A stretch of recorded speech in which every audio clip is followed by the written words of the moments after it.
cette liberté de nous réjouir en toi.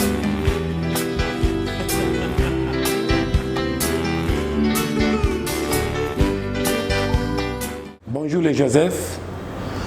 Aujourd'hui nous sommes dans notre leçon de zoologie. Observez cette image ici. Observez cette image, qu'est-ce que vous remarquez? Ici nous remarquons que nous avons les animaux. Et ces animaux ont été créés par Dieu. Quand vous lisez dans le livre de Genèse 1, verset 21, 22, vous remarquez que tous ces animaux ont été créés par Dieu et nous aussi, nous étions créés par Dieu. Quand je regarde très bien ici, il y a des animaux que nous connaissons ici, que nous avons déjà mangés. Quand je regarde ici, nous avons les lapins. Nous avons déjà mangé les lapins. Et quand nous avons mangé les lapins, qu'est-ce que nous avons remarqué?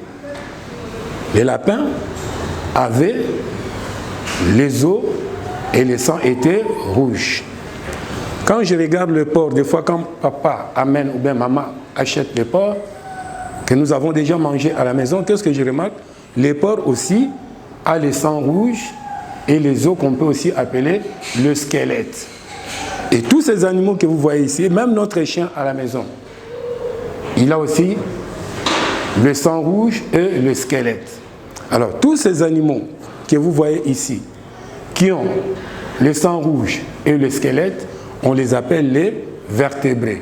Attention, il y a aussi d'autres vertébrés que je vais vous montrer, qui sont là, que je vais vous montrer tout de suite là, sur le panneau.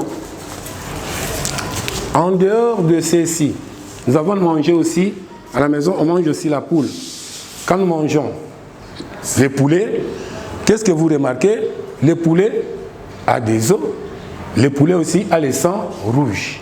Donc même les oiseaux que vous voyez, même les poissons que nous mangeons ont un squelette, on les appelle les vertébrés. Alors passons à notre panneau qui est ici. Observez très bien ces panneaux ici. Qu'est-ce que vous remarquez? Ici, vite, je vois que nous avons des insectes. Il y a les papillons que vous connaissez, il y a la chenille, je vois aussi les moustiques. Tous ces animaux, quand maman prépare la chenille, je pense que la chenille n'a pas d'os. Et la chenille aussi n'a pas le sang rouge. On dira que la chenille, les papillons et tous ces insectes sont des invertébrés. Pourquoi? Puisqu'ils n'ont pas un squelette ni le sang rouge. Observez. Nous allons aller un peu vite ici. Nous lisons Sciences zoologie, embranchement des animaux. Les milliers d'animaux qui peuplent notre terre se divisent en deux groupes, les vertébrés et les invertébrés. Comme nous avons dit, les vertébrés ont un squelette et un sang rouge. Exemple, nous avons les lions, nous avons la vache, les chameaux, les chiens, ainsi de suite. Deuxième catégorie, nous avons les invertébrés. Ceux-là n'ont pas de squelette ni le sang rouge. Nous avons cité les papillons, la mouche, ainsi de suite. Nous allons vite répondre aux questions. Qu'appelle-t-on vertébré? Il faut bien écrire. Qu'appelle-t-on invertébré?